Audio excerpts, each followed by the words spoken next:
Second morning, Lake Mille. It's a different day out here. It's sunny, beautiful. We're gonna fish a little bit shallower today. We're up on some of these flats. The sun should hopefully bring these smallmouths up. They're gonna try out a bunch more of these new IMX Pros, SLX DCs, XTs, Stradics, bunch of new stuff, bunch of new baits, all shallow, a lot of power fishing stuff.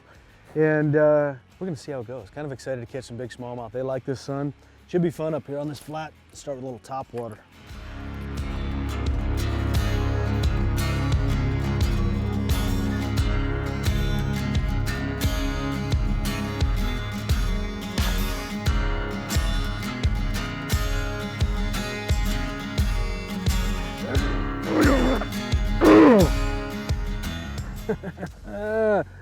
The Project Z with the Scented Jerk Shadz.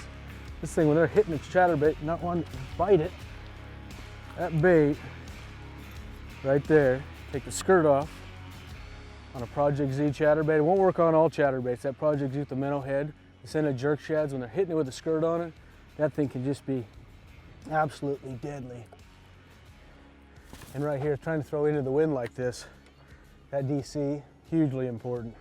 903C, MBR, a little bit more limber than a lot of rods guys throw chatterbaits on, but it's not really a glass rod, so we can get a lot of the stretch out making these long casts like that.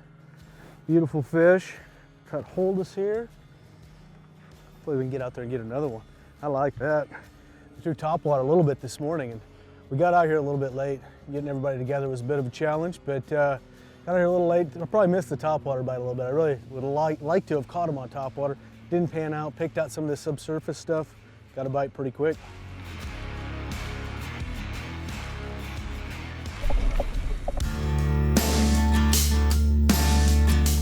I'm throwing this SLX DC, 16-pound fluorocarbon, 7.2-to-1 reel, and it's just amazing how well you can cast it. We're getting these gusts of wind, and sometimes I'm throwing into the wind, sometimes I'm not. That DC, a lot of people think it's kind of like training wheels for beginners, but I can tell you every Shimano pro out there has them and uses them for certain situations. It's really beneficial for everybody. It's not something that somebody that's learning how to cast. It's helpful that you're not getting a lot of backlashes because it doesn't limit you either. It's just the only thing that's limiting you is when you're throwing into the wind or you get a bait that rolls. I use it a lot for skipping, like a buzz bait or a spinner bait, something that wants to really bail in the air. You get loose line, it works good, thrown into the wind. A lot of things like that. I can tell you every pro out there that uses Shimano uses a DC, and it definitely helps people that are starting to fish too. It's just less frustrating using a bait caster. It makes a little more noise, but a whole lot more convenient.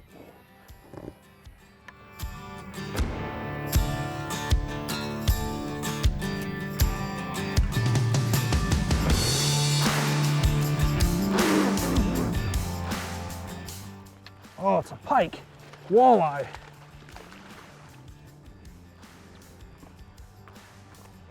Maybe that's why I thought it was a piece of grass. It's a walleye diver. Look at the teeth on him.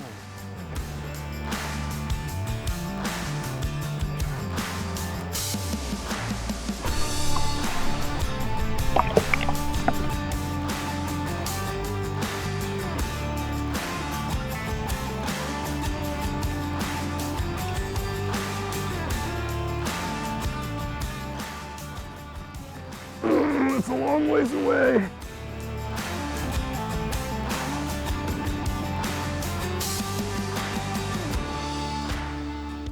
Man, that thing just barely hit the water and it bit it. I probably could have caught that fish on a spinnerbait.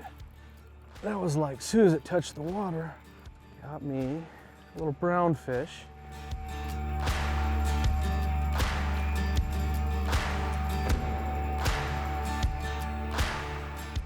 Little football, not a giant.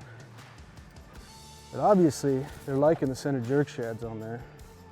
Haven't made a lot of casts. I've caught a couple smallmouth, walleye, a lot more casts, or a lot more bites than I was getting per cast on a lot of other stuff I was throwing. That bait there has saved me more than once when these conditions aren't really great for a chatterbait. It's still not really windy, it's kind of sunny, pretty clear water. This little more streamlined profile gets a lot of bites. And that little bit longer rod, that 903 and a 7.6 really helps you load up on those fish, like on a cast like that. it was just a mile out there as far as I could bomb it with that DC, and I cranked it about 4 times and this guy smoked it.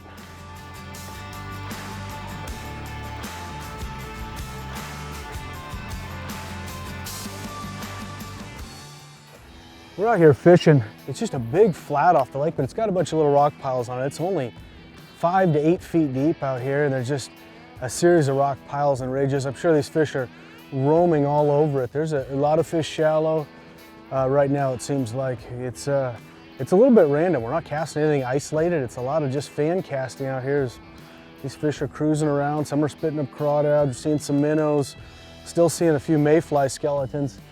It kind of feels like there was a mayfly hatch not that long ago, and these fish are still up here around the shallow stuff. You know, in the next month or so, a lot of these fish are going to move out, but there's still a lot of them up here shallow. We're casting around, and you know, hopefully by the end of the day, we kind of isolate some areas. We can, if we need to, slow down and throw some flick shakes or tubes or whatever it may be to get those bites. So just have to see how the day plays out at this point. Fish are a little bit high in the water column. I'm tempted to throw a spinnerbait a little bit more here. That last one bit me like as soon as it touched the water, but see where life takes us here today, see what the fish tell us.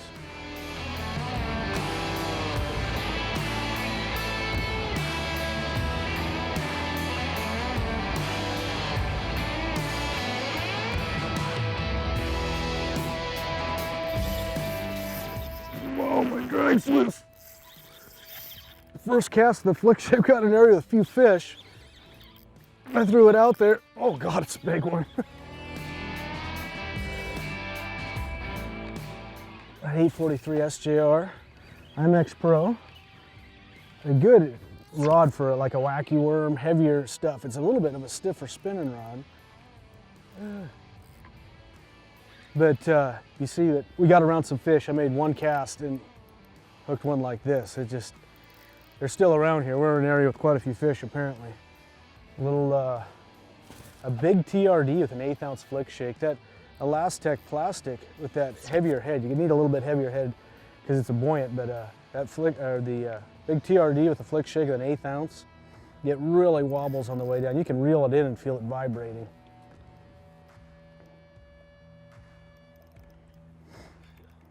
The nice thing about that Elastec on here, you can use the same bait several times. Several fish over was normally on a wacky rig or a flick shake. It just flung off. I might have lost this one now that I say that, but doubtful. I've had times you catch 20 or 30 fish on one bait. The MBR is considered a classic action. It's moderate bend, it's not a real fast tip, but it's great for not only casting, but to fight these fish. Look at that tub right there. He's sleepy because he's upside down. Flick shake did its job. Big TRD, IMX Pro 843. This rod you can actually get away with a lot heavier baits than I have on there right now. I use the same bait for same rod rather for a blade bait at home walleye fishing in the winter. I throw tubes on it. It actually handles a fair amount of weight. It's got a lot of backbone to that spinning rod.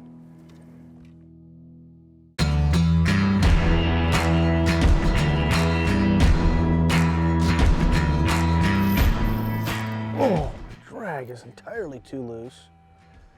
Oh, I think he got it again. Yep. Oh, it's something little apparently. There it is again.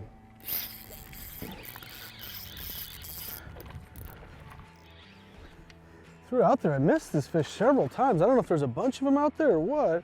Usually you don't miss them on that flick shake, but we're still in the same area. We caught some on the Scented Jerk Shadz with the Project Z head, and got enough bites in here that kind of felt like there was some more fish around. Picked up the flick shake and getting a bunch of bites. Oh, that one's bleeding. It's hooked right in the lip.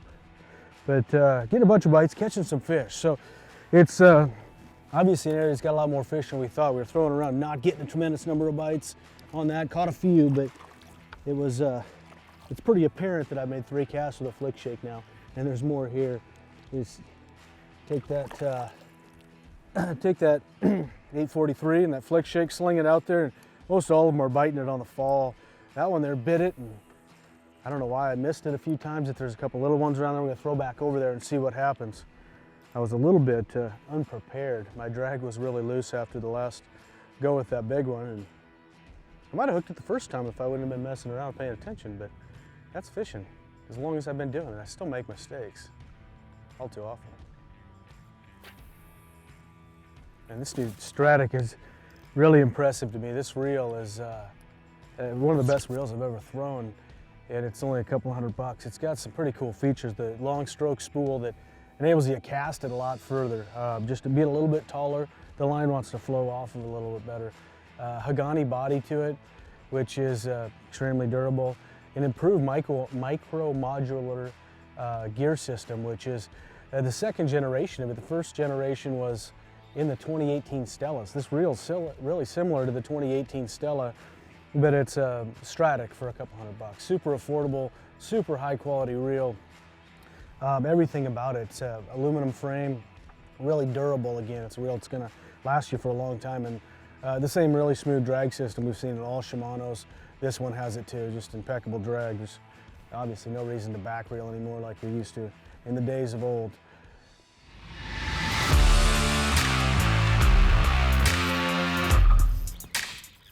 Oh, flick shake strikes again.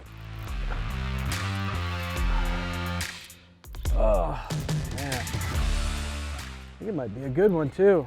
That black, these northern fish, whether they're smallmouth or largemouth, it's a walleye. Apparently northern fish, walleye, smallmouth, and largemouth like black, but that black color in a flick shake is a good color regardless what species it is, of obviously walleye too, but black like that is always good up north. For some reason, smallmouth like black up north, largemouth like it. It's just a really good northern color in that style bait. Not only that, but a jig and stuff too, but you don't see it as prevalent in the south, but anywhere you are up north, black on a flick shake is really, really good color.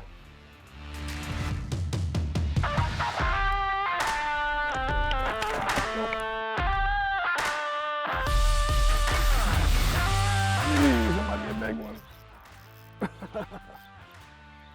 So important to have a good drag on these big smallmouth. It's just, they make these runs that are so powerful. Got an 8-pound fluorocarbon on here. Top knot fluorocarbon, 10-pound braid. Don't have a ton of horsepower, but plenty for these open water fish. You just need equipment that's gonna handle the fish. You can see how we just fan cast around the boat. It's just really random out here. These fish are just slanking around on this flat. Look at the big one with it, trying to steal it. Another one about the same size with it. These fish, it's amazing how they're attracted to the boat. We have the power poles down right now, and we're definitely gonna fish below the boat here. These fish get in the shade of the boat. Smallmouth are notorious for that when you're on spot lock. Oh, there's 3 of them with it. When you're on spot lock or when you're power pole down, those fish will get below the boat in the shade. And this is hugely important. I've sat on these flats and the fish just keep swimming to you with smallmouth. Look at that tank. What a beautiful fish. Now that is fun right there. That is a stud smallmouth, old yoga pants flick shake. IMX Pro 843 SYR. Oh, Stradic 3000. That doesn't get much more fun than that. Maybe top water, but you know, catching these big smallmouth on light line like that is just fun. They just fight so hard, acrobatic. It's an absolute blast. Hopefully you guys have enjoyed this video. Like, share, tag a friend if you liked it, and make sure if you want some of this gear, get in the gear giveaway. You get a chance to win a lot of this awesome gear. Check in next week. We're going to be catching a whole bunch more of these, I hope.